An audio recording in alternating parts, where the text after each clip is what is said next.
dimanapun Anda berada, berjumpa kembali bersama dengan saya Salsa masih di Sudut GKMI dan senang banget hari ini seperti janji saya beberapa hari yang lalu ya, saya ngobrol-ngobrol bareng sama Pak TAD. Saya sudah memberikan sesi pertama ya obrolan kita masih terkait dengan karena ini nuansa-nuansanya itu sidang MPL sudah dekat begitu ya. Jadi kita perlu mencari tahu apa-apa saja sih yang akan dibahas, apa yang akan terjadi di MPL 1 dan kemarin di sesi satu obrolan saya bersama dengan Pak TAD kita udah membahas tuh ya reasonnya kenapa sih harus terjadi MPL 1 di waktu yang sangat dekat ya dengan sidang raya. Kemudian kemarin kita juga udah ngebahas nih, oh ternyata topik utama yang akan diangkat adalah penetapan ini ya, tugas nih, tugas dan tanggung jawab program yang akan dibawakan karena nomenklaturnya berbeda ya. Jadi harus ada mandat dari sidang kepada departemen-departemen yang ada di bawah sinode ini untuk menjalankan tugasnya paling tidak selama 1 tahun ke depan ya. Kemudian ini juga disangkutkan dengan Renstra yang sudah dirancang dan ditetapkan pada sidang raya kemarin. Nah, kemudian kemarin kita juga udah ngebahas ya cara penggunaan Renstra. Reasonnya kenapa kita harus pakai Renstra. Pak TAD udah menekankan bahwa Renstra itu hasil putusan bersama pintaan dari gereja-gereja yang pada akhirnya diturutin nih ya.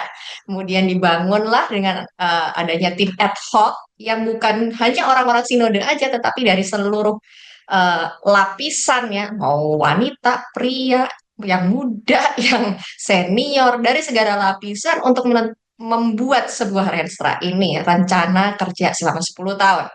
Nah, masalahnya adalah gimana cara pakainya. Nah, seperti janji saya di beberapa hari yang lalu, saya janji saya akan mengajak Kasih Muria juga teman-teman yang sekarang ada di kemajelisan, kemudian ada di wilayah ya dan departemen-departemen untuk belajar yuk bareng-bareng cara penggunaan Renstra ini. Karena ini udah dibuat dari rancang keren banget, detail sekali bahkan udah ada bukunya ya, buku sakunya ini udah dibagikan kepada gereja-gereja. Jadi untuk Kasih Muria yang memang warga GKMI dan mau terlibat secara aktif, penasaran isinya Renstra itu apa, karena ada sekitar 30 halaman, detail luar biasa, asas kepercayaan juga udah ada bukunya, bisa ditanyakan sudah diterima atau belum di gereja masing-masing, bisa di-copy juga ya, untuk dipelajari dan digunakan bersama-sama di sektor masing-masing.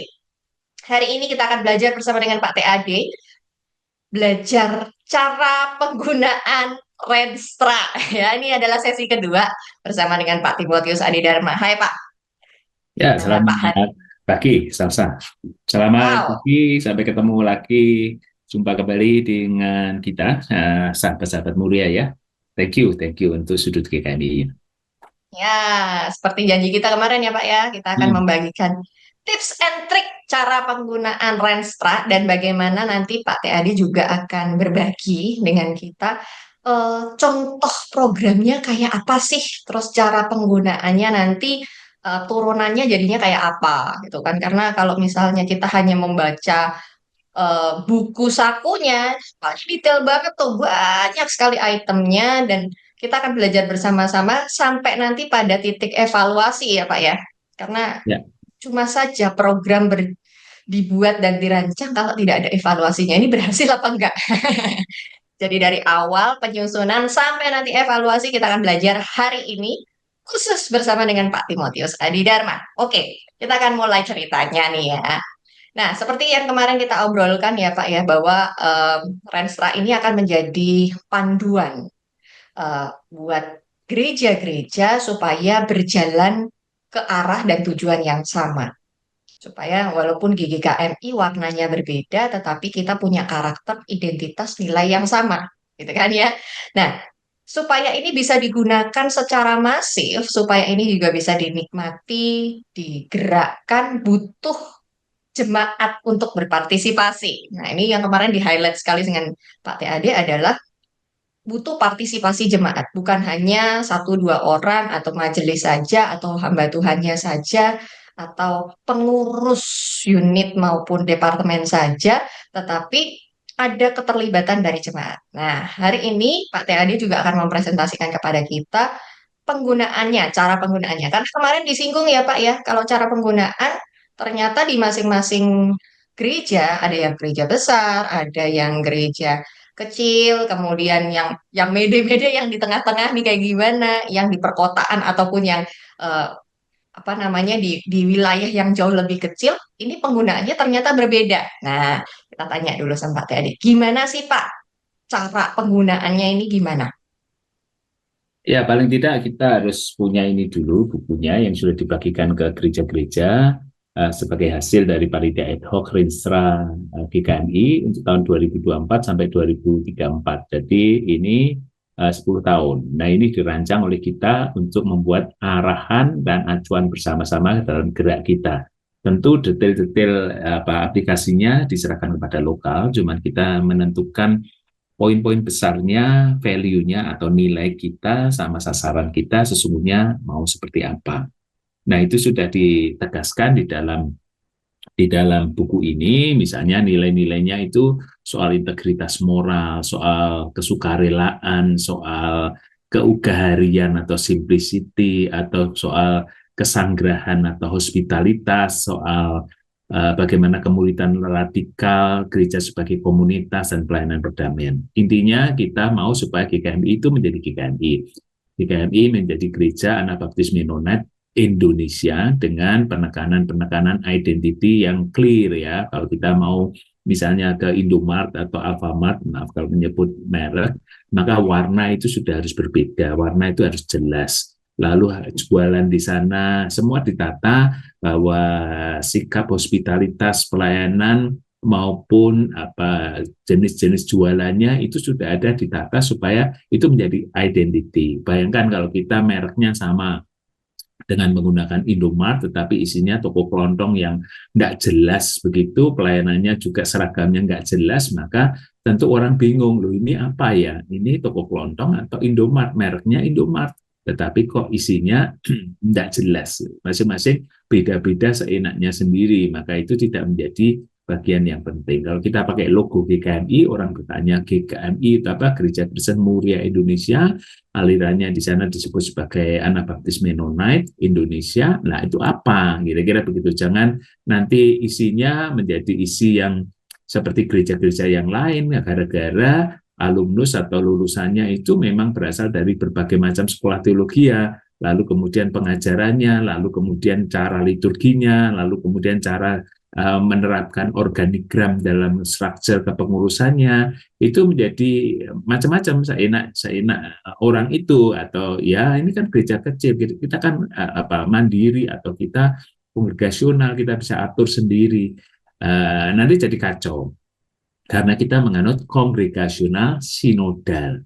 Memang ada pengaturan yang dilakukan secara kongregasional, tapi juga ada hal yang harus dilakukan secara sinodal tentang kepemimpinan, tentang value kita. Kan kita pakai mereknya GKMI, Anabaptis Mennonite, yaitu value-value-nya harus pakai itu dong, kira-kira gitu. Nah, kebutuhan untuk Renstra ini dikehendaki oleh gereja-gereja sendiri supaya kita punya gerak langkah acuan yang sama untuk mencapai satu tujuan yang sama. Kira-kira begitu. Oke, lalu kemudian baik di desa, baik di kota, baik gereja kecil, gereja besar, semuanya mengarah kepada nilai-nilai yang sama, visi misi yang kemudian disepakati bahkan dalam sidang raya harus dipakai. Yuk kita pakai ya gereja-gereja untuk memakainya supaya ini tidak menjadi produk administratif dicetak, setelah itu dibiarkan kembali kepada natur ritmenya masing-masing gereja karena tidak disosialisasikan dan tidak dipakai sebagai landasan program. Nah, itu yang menjadi concern kita.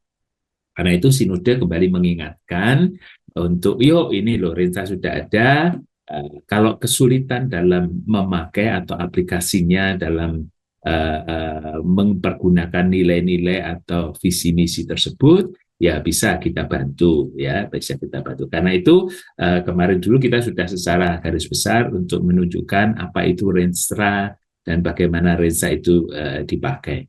Nah, hari ini saya juga akan masuk kepada penjelasan singkat kembali apa itu Renstra supaya teman-teman yang kemarin nggak ngikutin bisa punya gambaran. Nah, kalau boleh dan waktu memungkinkan, nanti saya akan lebih khusus untuk masuk kepada salah satu contoh gereja. Nah, kebetulan Salsa ada di GKMI Jepara, dan Radio Muria ada di seputar Jepara, dan Pak Agus Suyanto juga salah satu dari panitia ini, anggota dari panitia ini. Tentu akan lebih paham dan mengerti bahwa memang ini harus diimplementasikan dalam program-program maupun visi misi gereja kita. Mengapa itu Rensra dan mengapa itu penting untuk kita?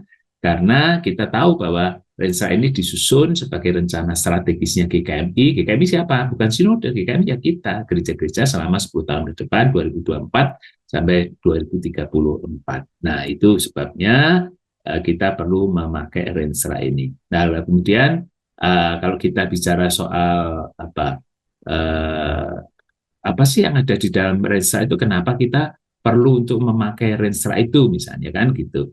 Nah, ini menjadi panduan strategis kita. Definisi Rensra itu adalah panduan strategis, berisi visi, misi, dan langkah konkret untuk mencapai tujuan itu. Jadi ini bukan teori, bukan khotbah, tapi ini panduan praktis. Lalu ini menjadi alat GKMI untuk menegaskan kembali identitas kita. Identitas kita apa itu? Ya, memperkuat persekutuan, pelayanan, misi, dan ya perkabaran Injil ya, tentu itu menjadi bagian. Rentang waktunya itu 10 tahun ya, kita sepakati bersama. Tidak sampai 20 tahun. Kalau kita ingat yang tahun 99 itu dibuat Rensra-nya itu sampai 10 tahun 20 tahun Rensra pada waktu itu. Namanya RIJP, Rencana Induk Jangka Panjang, yang tahun 99 itu. Nah, kita kembali ke sini sebentar.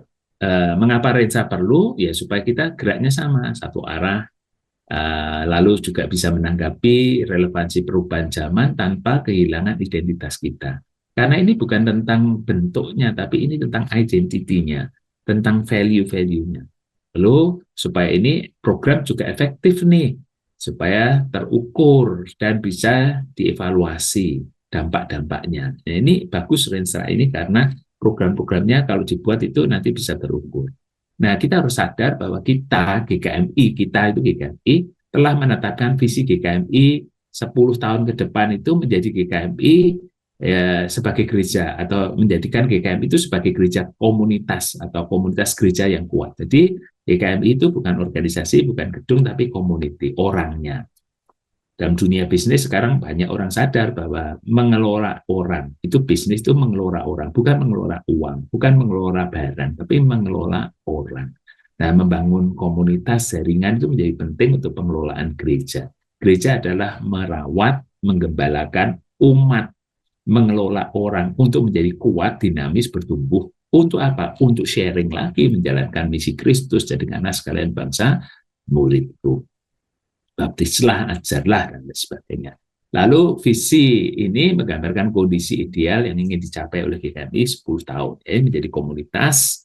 Komunitasnya apa? Yang kuat, yang bertumbuh, dan menjalankan misi Kristus. Nah, misinya apa? Nah, misi kita secara khusus ya, gereja-gereja kan punya banyak misi, dan misi secara umum, misi agung Tuhan itu kan the great mission-nya ada. Tapi misi kita, GKMI, ya kita buat misi juga sesuai dengan konteks kita. Yakni tentang identitas kita. Identitas kita sebagai gereja Anabaptis Mennonite dengan nilai-nilainya itu sudah teruji di sejarah.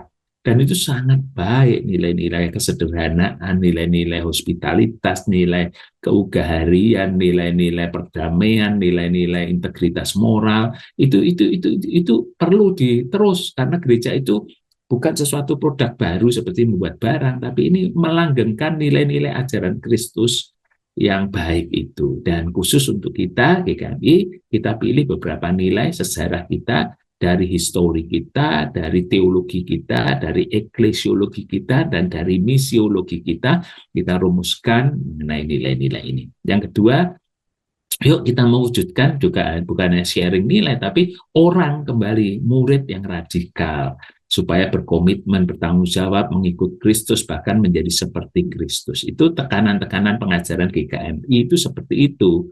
Kemuridan, discipleship, disciple making, kira-kira begitu. Lalu membangun GKMI sebagai komunitas atau gereja komunitas. Maka kita ingat sejak tahun 2000 itu community itu menjadi penting, menjadi tema secara sinodal. GKM itu bukan organisasi, GKM itu komunitas. Dan komunitas itu basicnya pada orang, bukan strukturnya. Walaupun struktur penting, tapi fokusnya ke orang. Menjadi gereja yang lintas generasi, generasi tua dan generasi muda ini harus terus berinteraksi karena kita intergenerasi, campur di sana sini. Lalu mengupayakan pelayanan perdamaian. Jadi kalau GKMI secara ringkas itu pusat imannya Yesus Kristus, pusat kehidupannya gereja, pusat pelayanannya itu perdamaian. Itu sederhananya begitu. Dalam buku The Naked Anabaptist itu kan sangat dijelaskan itu, dan Esensial Anabaptist juga sangat dijelaskan di sana. Lalu bagaimana kita menekankan identitas kita, identitas GKMI itu seperti apa, kita harus tegaskan. Misalnya, nah ini masuk dalam program-program kan, berarti kan ada tentang identitas, lalu tentang gereja sebagai komunitas, lalu sebagai pemuritan dan perdamaian, 4 poin ini yang kemudian dijabarkan dalam program. Nah ini misinya. Visinya tadi kan menjadikan gereja GKMI sebagai komunitas ya, gereja komunitas GKMI atau komunitas gereja yang tadi yang dinamis, yang kuat, yang bertumbuh, yang berdampak, pewarta Injil, kira-kira begitu. Lalu melalui misinya, strateginya itu menegaskan identitas kembali, lalu berkaitan dengan komunitas, lalu berkaitan dengan disciple atau pemuritan yang radikal, dan yang terakhir berkaitan dengan pelayanan perdamaian. Nah, menegaskan identitas ini, programnya itu bisa seminar tentang Anabaptis. Ini penting karena gereja-gereja sekarang jarang untuk seminar tentang hal ini. Ini harus diprogramkan. Kalau enggak kan jemaat enggak tahu.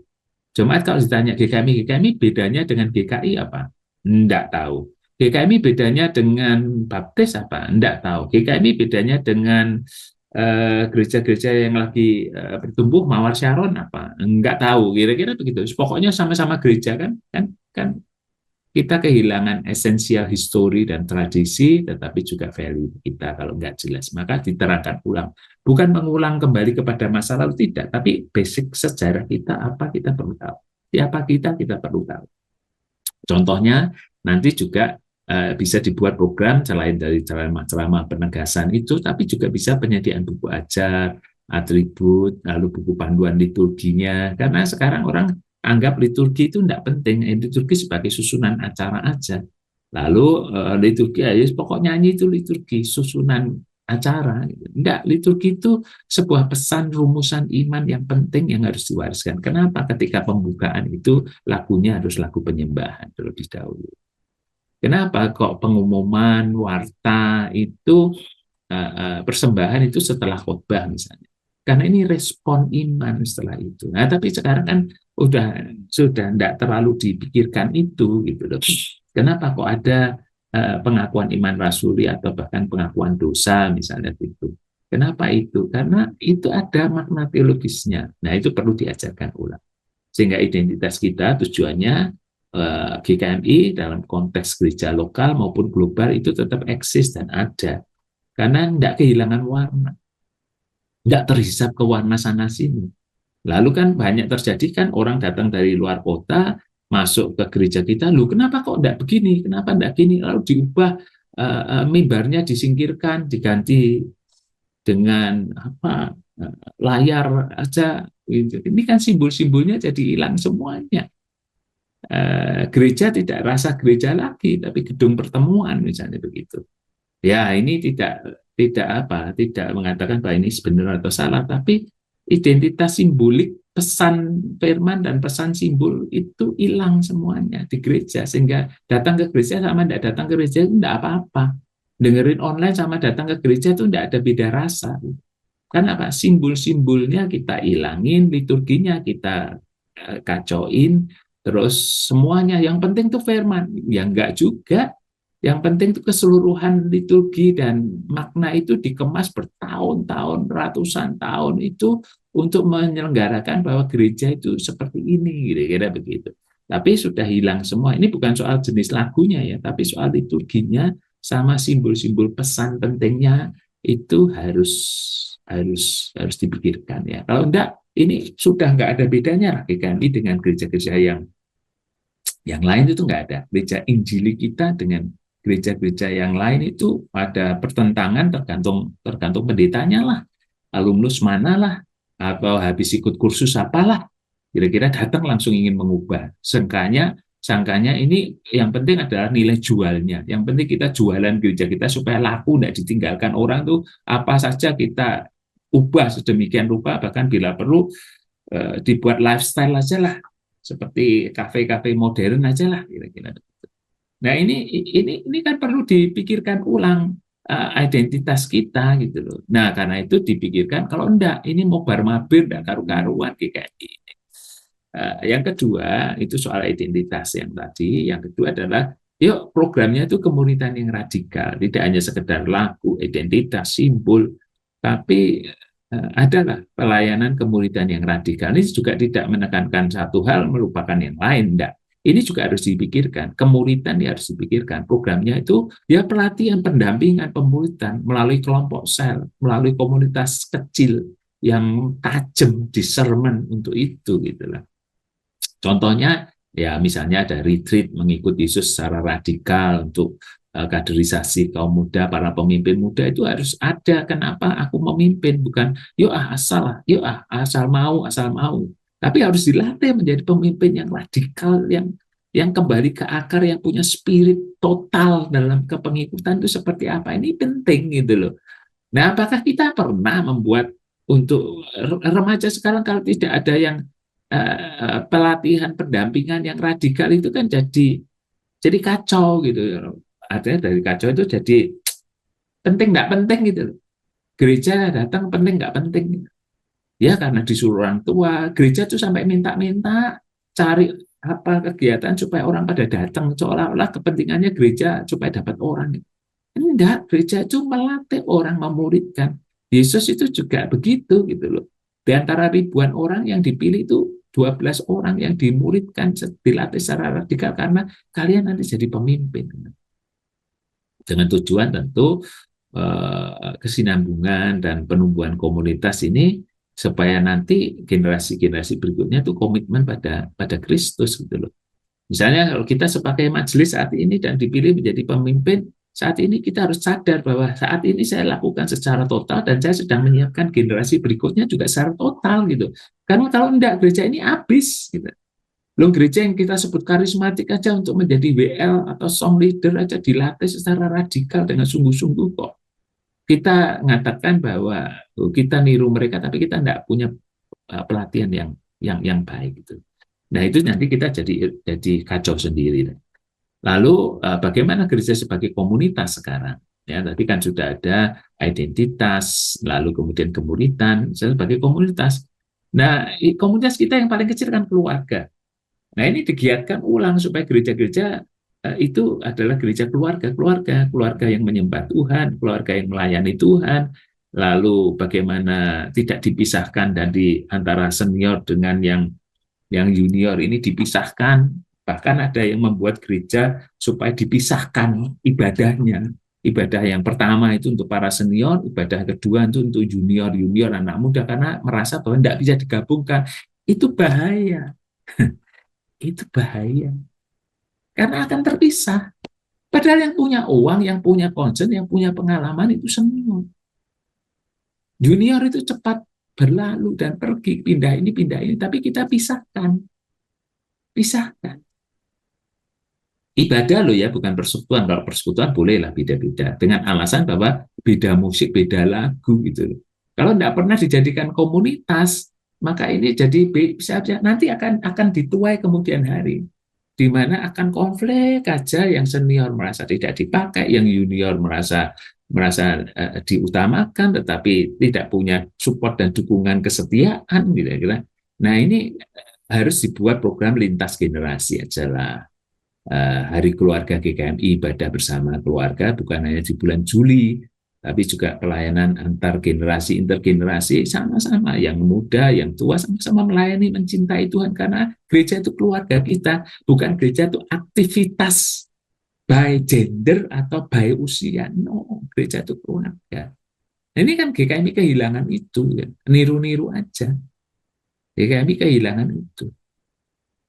Nah, contohnya ya ini workshop tentang pengembangan talenta yang melibatkan semua, senior, junior, yuk supaya tidak saling cibir gitu loh. Yang ini merasa itu orang tua lah, yang ini merasa anak-anak muda sekarang itu enggak begini, enggak begitu, enggak mencintai lagu-lagu PPR misalnya. Maka itu membuat terpisah, dan itu akan membuat problem di kemudian hari. Yuk buat sinergi yang harmonis antar generasi untuk menumbuhkan pertumbuhan gereja, sama seperti keluarga. Nah, keluarga kan begitu, ada ruang keluarga, tidak hanya ruang untuk anak-anak atau ruang untuk orang tua, kan ada ruang keluarga. Ruang makan, iya ruang keluarga. Ruang keluarga untuk bermain bersama, iya ruang keluarga. Itu harus diciptakan. Orang tua dan anak itu kalau kehilangan itu interaksinya, kan orang tua sedih. Anak juga jadi tidak punya bimbingan, kira-kira begitu. Nah, itu menjadi problem kita. Lalu mengupayakan pelayanan perdamaian. Jadi ada yang kaitan identitas, kemuritan, komunitas, pelayanan perdamaian. Programnya macam-macam, bisa klinik kesehatan, aksi sosial, pelestarian lingkungan, macam-macam lah untuk program ini. Kunjungan ke panti jompo, panti asuhan, atau bersih-bersih sampah, bank sampah, atau apapun juga itu bisa lah untuk menyatakan bahwa kita itu sebagai murid Kristus yang didamaikan dengan Kristus, hidup kita itu melihat semuanya serba indah dan menginginkan keindahan terjadi. Bagaimana kalau kita bisa mengunjungi panti jompo lah, orang-orang tua di gereja kita aja kita nggak rawat dengan intergenerasi. Bagaimana kita bisa ke panti asuhan, anak-anak kita aja kita pisahkan dengan komunitas gereja. Nah, bagaimana kita bisa melayani mereka, anak-anak di panti asuhan, karena ada jarak dan ya kesenjangan yang terjadi di dalam diri kita sendiri. Nah, kemudian contoh programnya ya macam-macam. Contoh program yang bisa kita lakukan ya nanam pohon lah, atau aksi bersama orang tua pemuda, gambar bersama, atau apalah yang melakukan paduan suara bersama, ya itu harus diciptakan. Pelayanan perdamaian antar di dalam maupun dengan yang luar itu harus ada inter dan antarnya. Lalu mewujudkan pelayanan perdamaian yang kesejahteraan bagi masyarakat luas. Ini hanya bisa terjadi kalau damai itu muncul di dalam.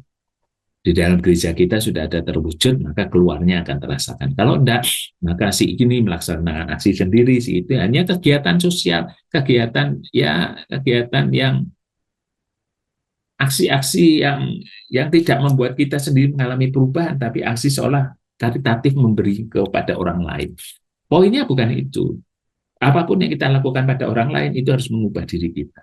Apapun yang kita lakukan secara misional itu harus mengubah insight misi dalam hidup kita juga. Nah, itu kira-kira harus integral ya, satu dengan yang lain. Tujuan Renstra adalah tentu meningkatkan pemahaman iman, identitas dalam hal pengajaran, persekutuan kita jadi hangat, kuat, pelayanan kita juga berkembang, relevan, dan dibutuhkan, menjadi contoh teladan. Gitu.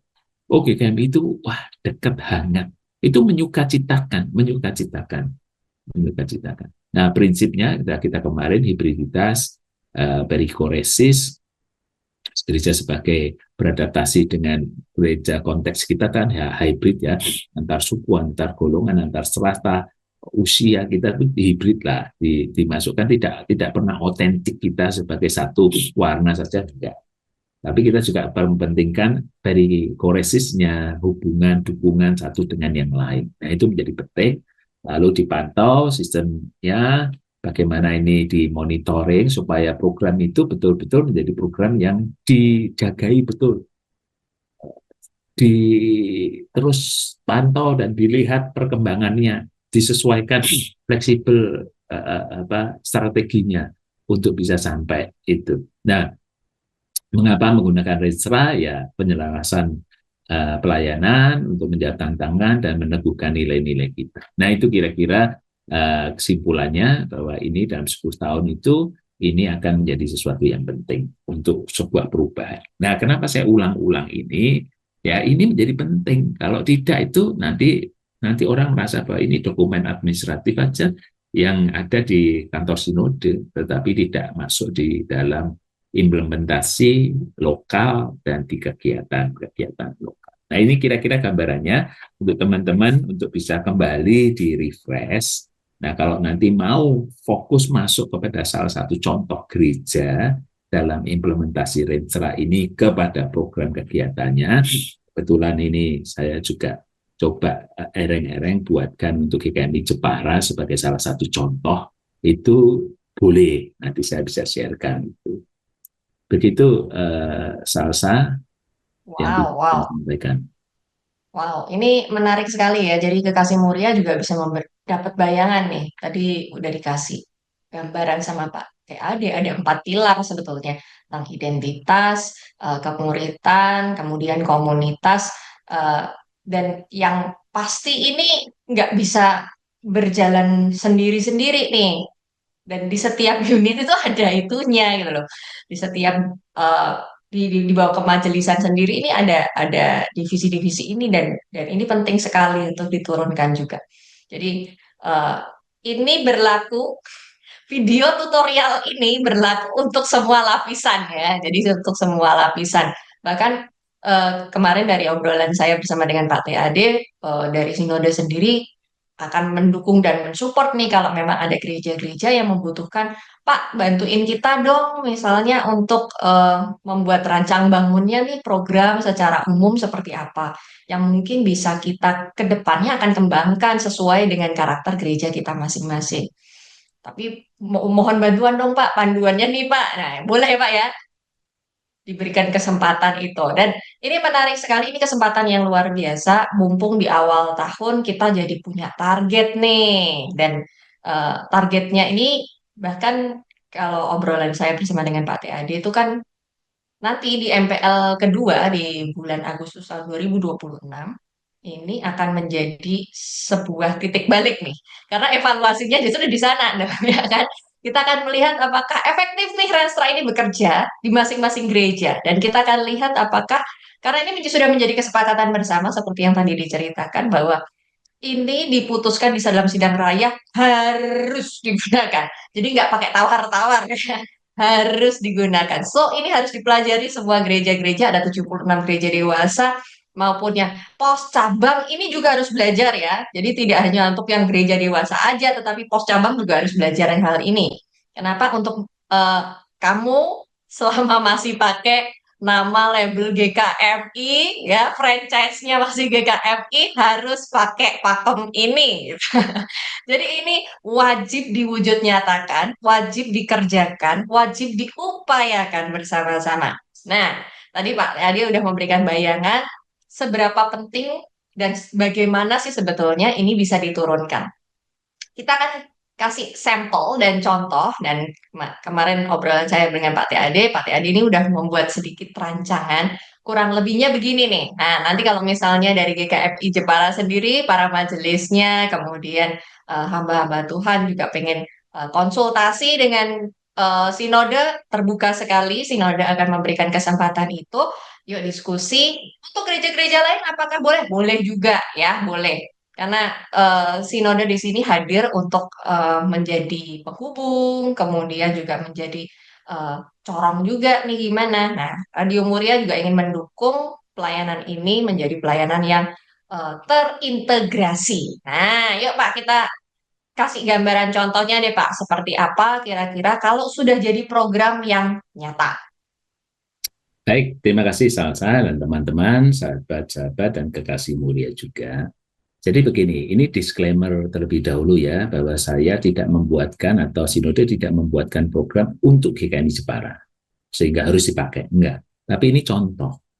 Contoh program kebetulan kami tahu GKMI Jepara dan dapat informasi tentang organigramnya seperti apa, lalu kita buatkan contoh. Jadi tidak ada kesan atau tidak ada pernyataan yang menyatakan bahwa sinode akan membuatkan program untuk gereja-gereja sehingga gereja mandul semua, gereja hanya terima program dari sinode. Tidak, karena gereja itu komunitas, gereja itu dinamis, gerejalah yang akan membuat programnya untuk mereka sendiri. Hanya Renstra ini menjadi semacam pendamping, pencerah, inspirasi bagi program kita supaya tetap menjadi GKMI searah sejalan dalam pikiran-pikiran maupun kegiatannya. sehingga identitas, sehingga komunitas, sehingga kemuridan dan pelayanan perdamaian itu betul-betul menjadi terimplementasi dalam gerak bersamanya. Gerak bersamanya sama seperti kita mau memperkaya budaya Indonesia menjadi negara yang misalnya sangat concern terhadap seni dan budayanya, khasnya, tapi tarian Bali, tarian Jepara, tarian Jawa, tarian Sunda, tarian Ambon, dan suku-suku yang lainnya, dinamika ritmenya itu menjadi ritme yang tentu menghargai kearifan lokal, keberbedaan, tapi mengarah pada pengkayaan, mengarah kepada satu pelengkap satu dengan yang lain. Kira-kira begitu ya. Jadi ini tidak programnya sinode yang harus, tetapi ini contoh supaya gereja-gereja itu membuat programnya sendiri, basicnya dari Renstra dan kearifan lokal atau hikmat lokal yang Tuhan tanamkan bagi setiap kita. Kira-kira begitu. Nah ini saya contoh, sekali lagi ini contoh program tahunan, karena ini saya katakan tahunan untuk setahun ini aja, untuk 2025. GKMI Jepara. Jadi sekali lagi ini hanya contoh program tahunan GKMI Jepara untuk tahun 2025. Nah program ini dirancang berbasiskan pada Renstra GKMI dan disesuaikan dengan konteks organigram, struktur organisasi, departemen maupun unit pelayanan maupun yayasan, serta pelayanan-pelayanan yang ada di GKMI Jepara. Nah, tujuannya adalah mewujudkan GKMI Jepara sesuai dengan konteks tema dan visi dan misi kita, mewujudkan GKMI Jepara sebagai gereja yang kokoh dalam identitas, radikal dan pemuritan, dinamis dalam komunitas, dan transformatif dalam pelayanan. Nah, ini hanya contohnya untuk membuat tema besar GKMI Jepara dalam 1 tahun atau visi GKMI dalam 1 tahun. GKMI Jepara dalam setahun. Visi ini mengadop dari visinya Renstra. Kalau mau dipakai, monggo, enggak pun enggak apa-apa. Mau dipakai tema sendiri atau visi tersendiri, oke, tapi arahnya ke sana ya. Cuman kalau dilihat dari basic kepada Renstra kita, maka tujuannya atau visinya nanti adalah mewujudkan GKMI Jepara sebagai gereja atau sebagai komunitas. Kalau gereja mau dihilangin diganti dengan komunitas lebih cocok. Sebagai komunitas yang kokoh dalam identitas, radikal dalam pemuridan, dinamis dalam komunitas, dan transformatif dalam pelayanan. Nah, gitu ya. Kira-kira isinya kurang lebihnya seperti itu. Lalu, kalau kita tadi mengatakan bahwa ada identitas, ada komunitas, ada kemuridan, ada perdamaian. Sekali lagi, implementasinya gimana? GKMI Jepara membuat workshop nih, untuk awal kan. Misalnya, empung nih bulan Februari nih, ya, atau kita mau buat workshop di bulan Maret, atau di bulan untuk penegasan di awal, tentang Renstra dan identity GKMI. Ini workshop untuk siapa? Ya, boleh. Kalau ini saya tuliskan Januari itu mengasumsikan bahwa ini awal, ini sudah lewat kan, ya, karena program ini dibuat di Desember atau awal Januari, sehingga workshop dilakukan di Januari. Tapi ini bisa dilakukan di Februari, bisa dilakukan Maret, is okay. Untuk seluruh majelis, untuk seluruh pengurus komisi, dan untuk pengurus yayasan. Tahu, supaya semuanya arahnya sama ya. Kalau enggak begini, dibiarkan masing-masing, pasti jalan sendiri-sendiri. Dan seperti anak ayam kehilangan induknya, semua aja jalan by otomatis. Ya, sekarang kita buat workshop, tentukan identitas kita, tentukan tentang komunitas kita seperti apa, lalu kita gerak buat programnya. Lalu misalnya, karena GKMI Jepara itu kan kuat dengan liturginya dan ibadahnya. Ini ada pelatihan liturgi bernuansa Mennonite, karena GKMI Jepara yang akan menjagai nilai-nilai Mennonite dan dalam liturgi gereja, karena nilai modal utama dan tanda kutip itu program utama, program unggulannya GKMI Jepara kan masih ibadah. Maka pelatihan liturgi bernuansa Mennonite itu perlu. Ternyata liturgi Mennonite itu kan tidak kaku ternyata. Itu di Mennonite itu kan dinamis, tapi juga simbol-simbolnya harus kuat. Kalau nyanyi, harus nyanyi yang tidak menginjak-injak musuh, misalnya melompat pagar menginjak-injak musuh, misalnya itu. Dipilih lagu-lagu yang tidak triumphalism, yang menekan dan membinasakan, atau Allah itu Allah welas asih, Allah kasih, Allah suka damai. Nah, termasuk simbol-simbolnya. simbol-simbol Anabaptis, simbol-simbol Kristiani, simbol salib, simbol Alkitab, simbol lilin, simbol apa. Nah sekarang itu banyak gereja, ini saya tidak bicara soal spesifik gereja Pak Jepara ya, banyak gereja itu kehilangan simbol lalu diganti kosong cuma mimbar kecil aja, dan itu kecil mimbarnya dari akrilik atau dari apa gitu. Atau gereja yang lain, sisi yang lain itu banyak bunganya, bukan buang semuanya kayak taman, plastik lagi gitu. Ya boleh-boleh aja, boleh-boleh aja. Tapi simbol Kristianinya, you mau bicara soal apa ya di sini? You mau bicara soal taman Tuhan, taman Eden, atau you mau bicara soal kemuridan radikal, atau you mau bicara soal komunitas apa? Simbol-simbolnya itu yang harus bahkan ada gereja-gereja tertentu yang kasih tulisan-tulisan, quote-quote, itu bagus. Quote-quote tentang iman, Mennonite, itu juga bisa mulai dipraktikkan. Tapi simbol ini gereja loh, ini bukan gedung pertemuan. Ini gereja loh, ini bukan kafe. Ini gereja loh, ini bukan gitu. Supaya orang tahu bahwa gereja itu berbeda dengan yang lain. Nah, liturgi simbol itu penting untuk ditata ulang penguatan identiti kita. Yang ketiga itu juga kita punya ministry yang harus direvitalisasi. Bahwa sekolah Masehi itu harus menyusun pengajaran, sikap, nilai, perilaku yang berbasisnya pada nilai-nilai kita, nilai komunitas, nilai solidaritas, value-value identity, hospitalitas, nilai apa, simplicity, nilai-nilai itu perlu dimasukkan termasuk nilai-nilai perdamaian. Kalau enggak, siapa? Karena gereja ini punya sekolah, sekolah inilah yang berbasis pada nilai ini, yang namanya pakai Masehi, Jepara, miliknya GKMI, maka nilai-nilai harus ditata di situ. Sedangkan kurikulum pendidikan is okay, kita cuma bicara soal karakter dan nilai yang ditambahkan sehingga itu pas menjadi kita punya. Kalau kita sedang mengerjakan itu, kita sendiri juga belajar untuk menegaskan identiti kita. Gereja sedang belajar melalui pelayanan sekolah menegaskan identitas Mennonite Anabaptis di sekolah. Pada saat yang sama kita juga diingatkan untuk identitas kita sebagai gereja Mennonite Anabaptis. Kemuridan radikal misalnya, ya buat lagi lah kelompok bertumbuh bersama.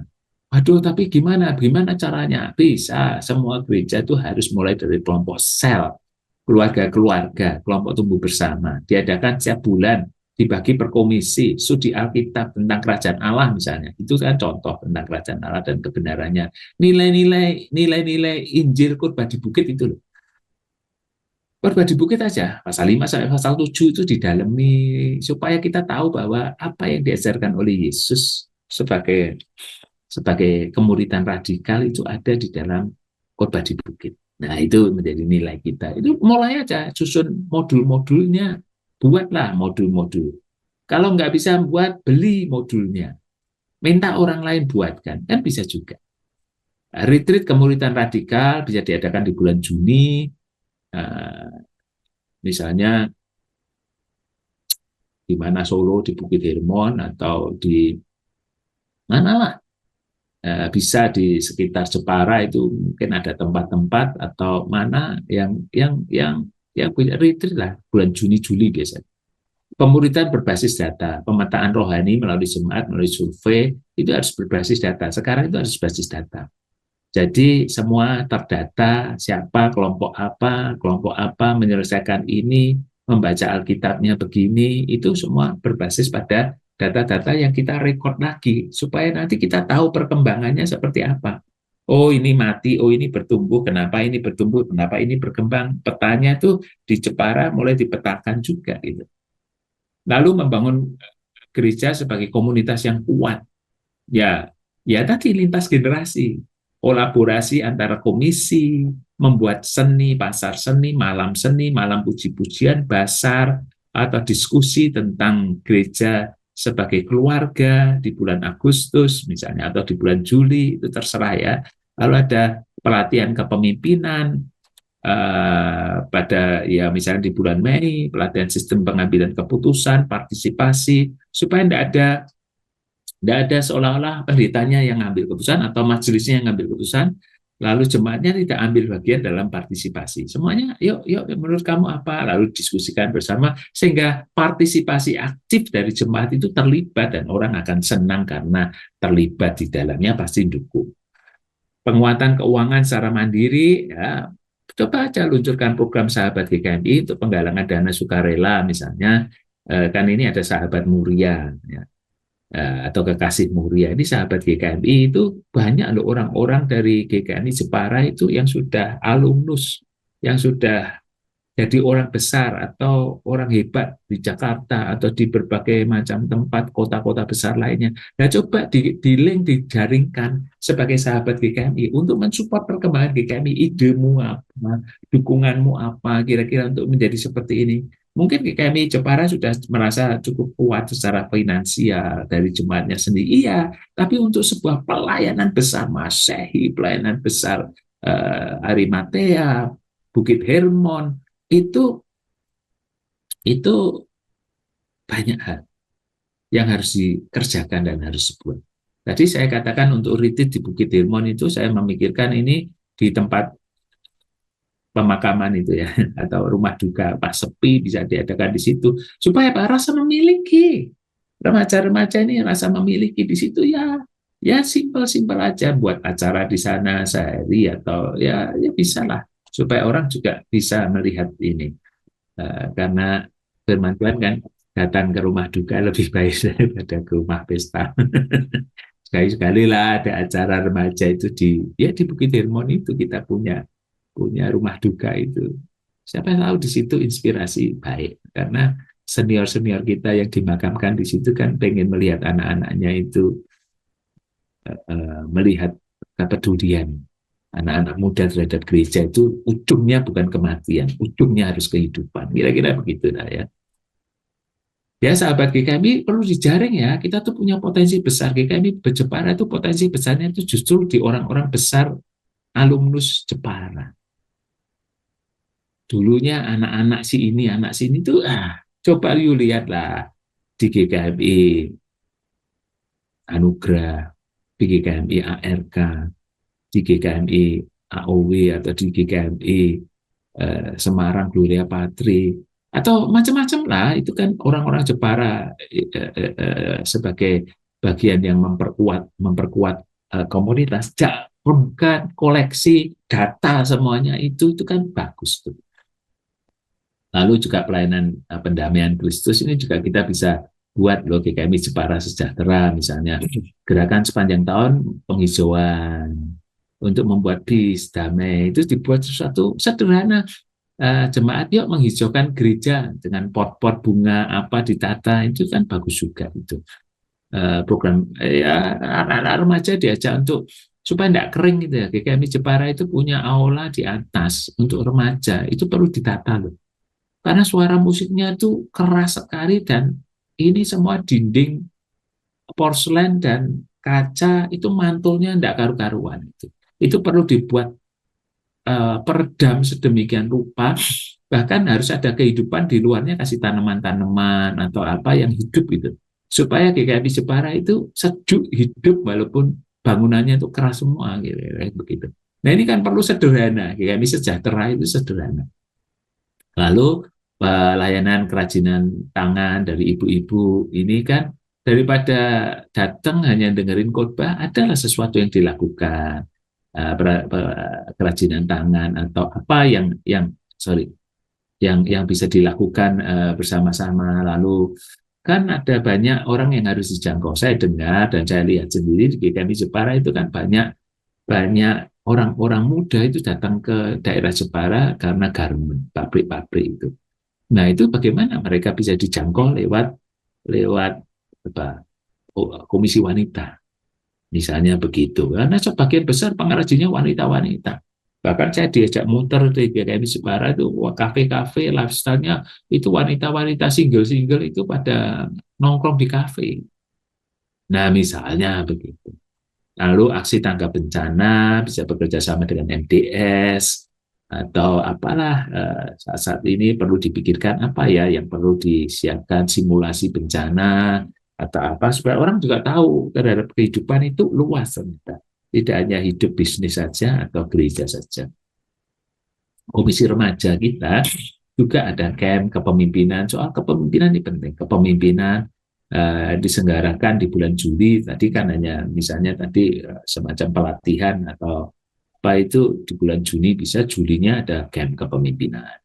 Radikal dalam iman, kreatif dalam pelayanan. Pokoknya ada unsur kreatif pelayanan, mereka senang. Radikal, oh tentu mereka akan senang dan dipersiapkan memang untuk pemimpin-pemimpin remaja ini.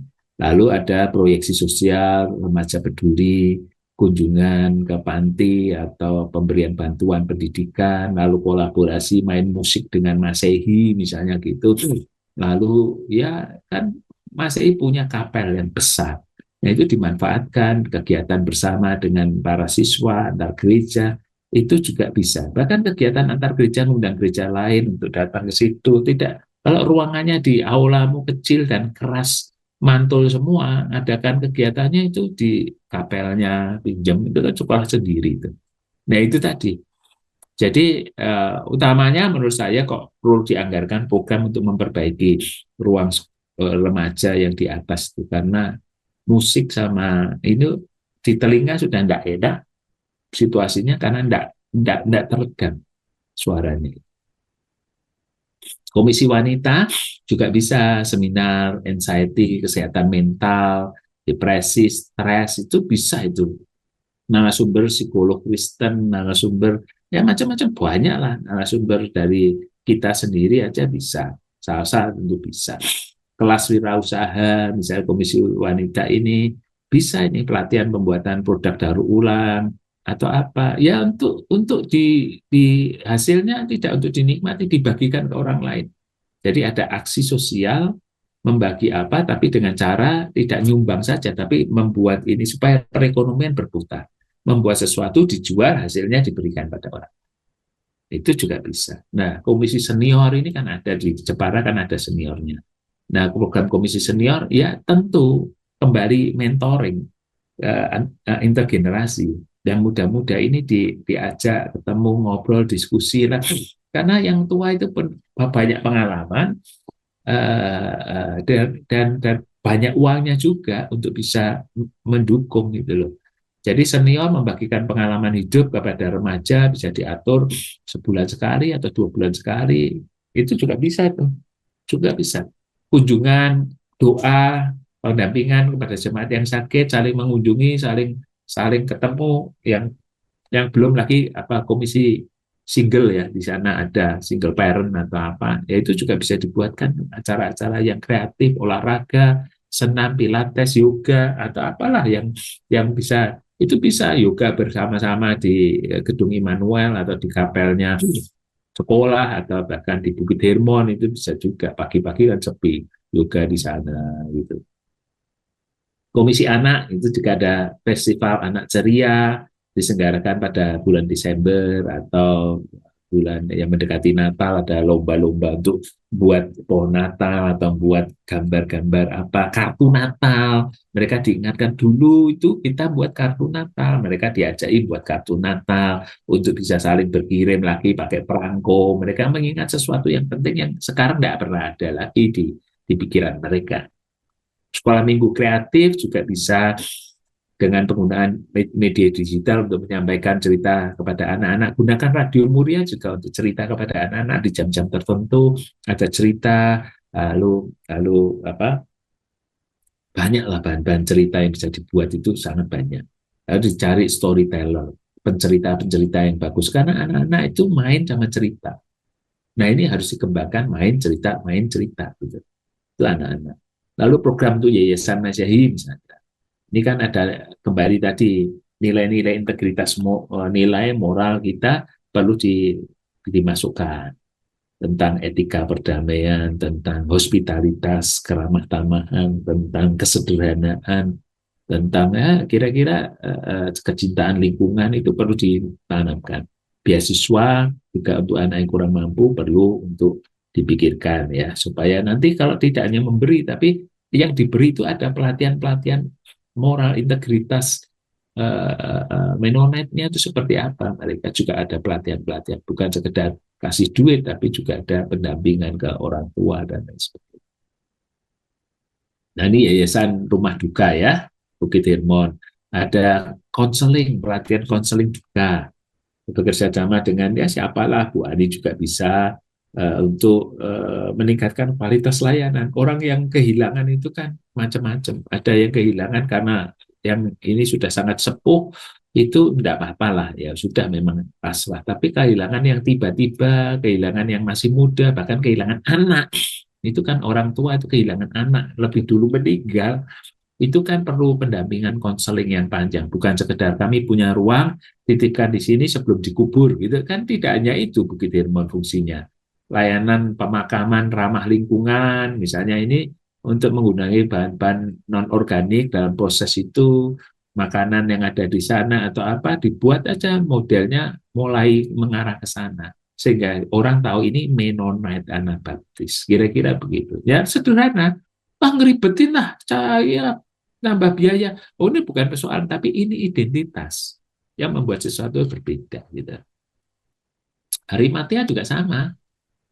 Pemeliharaan pekuburan hijau, menanam pohon peneduh, pengelolaan sampah di area pemakaman, lalu pelayanan rohani di makam, kebaktian peringatan hari kematian, misalnya 100 hari atau 3 bulan, itu misalnya ini kan perlu kerjasama dengan gereja gitu. Walaupun ini tugasnya gereja, tapi adalah hal-hal tertentu yang bisa diinformasikan kepada keluarga yang jauh, misalnya suatu saat kita punya ini yang meninggal itu orang Jakarta, dikuburkan di situ, mereka lupa ini sudah 100 harinya, bisa tidak kita adakan dari GKMI Jepara yang dulu memakamkan, mengadakan lewat Zoom dengan mengundang keluarga. Ini kan dulu bekas jemaat kita. Nah, kira-kira keluarga yang diundang, bukan keluarga yang mengadakan, tapi karena kita tahu ini jemaat kita dulu adalah tokoh, dulu adalah orang ini, kita mengapresiasi penghiburan dengan mengundang keluarga yang di lewat Zoom dihiburkan di situ. Siapa? Ya Arimatea. Bisa saja. Lalu ada monitoring evaluasi. Ada rapat untuk semuanya ini, majelis, pengurus, komisi, yayasan, ada rapat bersama triwulan.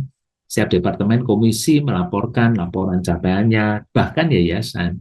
Lalu laporan keuangan transparan, dipublikasikan lewat buletin gereja, website yang akuntabel, atau WA grup tertentu yang terbatas, itu bisa dilakukan itu.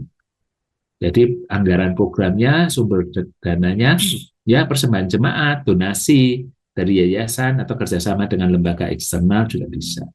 Alokasi dana 60% dipikirkan untuk programnya, jangan 60% itu operasional terus. Banyak gereja itu bahkan 80%, 90% itu operasional. Programnya itu 10%. Nah, itu kan tidak sehat. Coba pikirkan supaya lebih banyak alokasi dana itu untuk program. Operasional bolehlah, kalau 60% tidak bisa, 50-50 lah. Kira-kira, tapi terus akan meningkat supaya bisa sehat. Lalu pengelolaan dana juga harus transparan. Nah, ini adalah penutupnya. Visi GKMI Jepara itu di tahun 2025 adalah kembali mewujudkan gereja yang satu, identitas di awal tadi saya sudah sampaikan, kokoh dalam identitas, radikal dalam pemuridan, dinamis dalam komunitas, transformatif dalam pelayanan. Sederhana ini, diingatnya gampang kalau mau dijadikan visi. Ya, kalau ini poinnya ada cuma 4. Kokoh dalam identitas, radikal dalam pemuridan, dinamis dalam komunitas, transformatif dalam pelayanan. Nah, satu kalimat menjadikan GKMI Jepara sebagai gereja yang kokoh dalam identitas, radikal dalam pemuridan, dinamis dalam komunitas, dan transformatif dalam pelayanan. Itu aja. Tinggal dikasih kata penghubung menjadikan GKMI Jepara sebagai gereja yang ini 4 ini sudah ketemu. Kan ingatnya gampang, sesuai dengan rencana, sesuai identitas, komunitas, pemuridan, pelayanan, perdamaian. Ya udah 4 ini cocok nggak? Cocok. Nanti kalau gitu semua gereja akan sama. Mungkin visinya sama, tapi implementasi organigramnya, departemennya, yayasannya maupun unit kerjanya kan beda-beda. Dan tadi itu contoh. Tidak hanya itu ya, itu kan sangat sedikit, contohnya cuma satu, dua, kira-kira begitu. Masih bisa dikembangkan lebih lebih baik. Saya rasa itu contoh bagaimana ternyata Renstra kita itu bisa diimplementasikan dalam konteks gereja yang departemennya itu sudah matok di situ. Saya tidak berbicara soal organigram baru atau departemen baru, nomenklatur baru. Ini pakai yang lama aja sudah bisa. Asal visi misinya itu disesuaikan, dipakai dari Renstra menjadi visi misi gereja, lalu diaplikasikan. Sekali lagi, tadi contoh misalnya menyelenggarakan ini bulannya itu aturun sendiri, tempatnya aturun sendiri, isinya kembangkan sendiri. Begitu, Salsa. Wow, komplit banget nih contohnya. Lengkap dari awal sampai akhir. Boleh kasih Muria yang nontonin tadi ya. Mungkin Anda sudah menyiapkan catatan. Nanti bisa di playback ya Pak ya. Dicatat nih kurang lebihnya. Itu tadi benar yang disampaikan Pak TAD ya. Oh, itu hanya sebagian kecil. Contoh simpel dan sederhana yang eh, dikasih sama Pak TAD. Tapi pengembangannya kembali lagi gereja kita tuh gereja yang kreatif ya. Not itu tuh nggak boleh hilang loh ya. Jadi memaksa kita justru yang muda-muda ini yang mungkin idenya kreatif ini yang harus banyak dilibatkan. Nah, di situ ada kaum senior yang bisa menjadi pemerhati nih buat kita. Ini kelihatannya agak menceng dikit nih, benerin deh supaya jalannya benar. Jadi ada sinergi antara yang senior kemudian dengan yang kaum-kaum muda. Bukan dipisahkan ya Pak ya, seperti yang tadi ceritakan Pak. Tadi tidak dipisahkan. Kenapa? As a unity. Karena kita di komunitas tumbuh bersama ya, nggak boleh dipisah-pisahin. Oke, mungkin kalau komunitas tumbuh kembangnya, KTB-nya boleh, tetapi di dalam kehidupan bergereja as a unity. Dan ini menarik sekali, pengembangannya ternyata bisa banyak sekali, bahkan tadi saya juga tiba-tiba terbling bling bling bling bling kayak apa yang bisa dikerjakan ya bersama dengan Radio Muria dan bagaimana Radio Muria ini juga bisa berdampak lebih besar lagi, tidak hanya buat para pendengar, tetapi juga buat orang-orang di sekeliling. Nggak cuma buat jemaat, tetapi juga orang-orang di sekeliling Jepara. Bahkan kita bisa cakup yang lebih luas nih ya, buat penonton-penonton YouTube yang mungkin tersebar di seluruh Indonesia. Ya, saya merasa luar biasa dan bangga ya, mengapresiasi karena ternyata ada penonton dan pendengar juga yang dari luar negeri yang mungkin juga bisa terinspirasi dari cerita-cerita kita. Ini juga menjadi berkat loh, berkat tersendiri ya. Dan terima kasih loh Pak, ini detailnya banyak banget dan nggak capek-capek saya juga mengingatkan ini bermanfaat sekali buat kekasih mulia dimanapun Anda berada yang mungkin saat ini sedang galau nih. Ini persiapan untuk menuju ke persidangan MPL dan materinya ini gitu kan. Ini saya kasih bocoran sih artinya. Saya kasih bocoran supaya nanti ketika persidangan MPL Anda sudah punya bekal. Anda paling tidak dapat bayangan nanti kira-kira akan jadi seperti apakah gerejaku 1 tahun ke depan. Kita akan lihat progresnya nanti di MPL kedua dan pastinya menarik. Dan liputan-liputan tentang persidangan MPL nanti juga akan ditayangkan bersama dengan Radio Muria. Yang pastinya reportasenya akan kami lakukan baik secara live di Instagram maupun nanti kami juga ada reportase secara YouTube ya yang bisa disaksikan sebagai dokumen Anda. Dan yang pastinya yang nanti akan menarik juga, saya akan banyak sekali berbincang dengan eh, banyak orang yang ada di sana ya. Kita mau lihat nih pandangannya, bagaimana menyikapi Renstra dan apa yang udah terbesit di pikiran mereka, idenya. Boleh dong ya kalau kita berbagi ya, kan nggak ada salahnya mau jadi berkat juga buat gereja-gereja yang lain. Kita bisa loh belajar dan mengadopsi. Sometimes kita tuh kadang-kadang tuh pengen jadi pionir, gitu. Jadi yang paling pertama melakukan itu, tetapi nggak juga kok sekarang tuh ada sistemnya ATM, amati, tiru, modifikasi, kan? Jadi kita juga bisa tuh, oh dari apa yang tadi diceritakan sama Pak TAD, misalnya contoh yang diberikan, ini bisa loh ternyata, oh kita udah melakukan pengamatan, oh kita bisa meniru nih bagian yang ini, gitu. Tapi dengan konteks yang ada di gereja lokal, kita perlu modifikasi sedikit deh. Nah, itu juga bisa dilakukan ya Kak Muria. Jadi ini ruang yang sangat menyenangkan, ruang kreatif, bagaimana bergereja itu nggak selalu kaku, ya. Seperti yang diceritakan, Mennonite itu dinamis, ya. Soalnya nilai-nilai yang bagaimana cinta damai, nggak ada kekerasan, nggak ada saling menghujat orang, nggak ada saling berusaha menjatuhkan. As a unity kita tubuh Kristus, kita komunitas tubuh bersama, kita saling support, nggak ada yang lebih muda, lebih tua, nggak ada ya, gap-gap. Berusaha untuk semaksimal mungkin dibaurkan, nggak merasa ada, aku tidak dianggap, aku terbuang, tersisih. Tidak ada. Itu tidak ada di Mennonite ya, apalagi Mennonite Anabaptis Indonesia yang kita pakai saat ini. Terima kasih Pak TAD. Seru banget obrolan kita hari ini. Semoga ini benar-benar juga bisa menjadi sebuah pengalaman baru.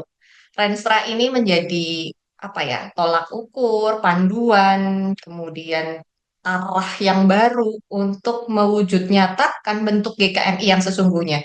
Jadi orang di luar sana kalau lihat kita secara personal, mereka akan langsung bilang, oh ini GKMI banget. Nggak ada di gereja lain, nggak ada person bentuknya lain-lain ya. Tapi tadi dijabarkan di masing-masing unit sampai, makanya tadi kita selalu di awal bilang bahwa ini bukan program, hanya program sinodal ya, bukan hanya program wilayah, tapi ini sudah harus turun sampai ke gereja-gereja lokal. Dan lebih jauh daripada itu, gereja-gereja lokal ini kan terdiri dari person-person. Jadi tekankan lagi ya, di highlight sama Pak Teh, personnya ya, personnya, orang-orangnya. Kita tumbuh tuh bersama dengan orang-orangnya. Concern kita nih orang-orang ini, orang-orang yang harus kita rawat dan kita jaga. Nah, sebagai kata penutup, mungkin ada Pak TAD mau sampaikan sesuatu buat kekasih Muria atau siapapun yang lagi dengerin eh, obrolan kita hari ini. Ya, yuk kita jadikan diri kita maupun gereja kita sebagai gereja yang total dan optimal dalam melayani Tuhan. Apapun yang kita sedang lakukan, lakukanlah itu semua seperti untuk Tuhan. Kalau kita berpacu dengan waktu, karena percepatannya secara luar biasa, pengembangan-pengembangan dan perubahan sosial secara luar biasa, kita akan hilang dalam sejarah kalau kita tidak menegaskan value, nilai, dan panggilan Tuhan kepada diri kita. Karena itu tetaplah setia pada panggilan Tuhan. Jadilah gereja, jadilah komunitas yang bertumbuh dinamis, yang transformatif, jadilah GKMI. Wow, terima kasih Pak TAD untuk waktu dan kesempatan yang dihadirkan ya bersama dengan Radio Muria. Kita bisa berbagi dan kita bisa belajar sesuatu yang baru dan harapannya melalui sesi kali ini udah ada dua sesi ya. Dua sesi ini juga bisa menjadi bahan nih ya untuk teman-teman dan rekan-rekan Bapak Majelis dan hamba Tuhan, kemudian utusan tetap dan juga pendampingnya yang akan ikut bersidang. Kita doakan supaya persidangan MPL pertama nanti boleh mencapai titik temu yang luar biasa dan program-program yang dihasilkan juga menjadi program-program yang bisa mendukung pelayanan kita dan menyuarakan nama Tuhan lebih dalam lagi ya, supaya kita tuh semakin kelihatan dampaknya hari ke hari. Terima kasih Kekasih Muria untuk kesempatannya bisa menyaksikan sudut GKMI pada hari ini dan semoga apa yang kita sampaikan hari ini juga boleh menginspirasi Kekasih Muria sekalian dimanapun Anda berada. Saya Salsa, saya mohon undur diri dari ruang siaran. Sampai jumpa.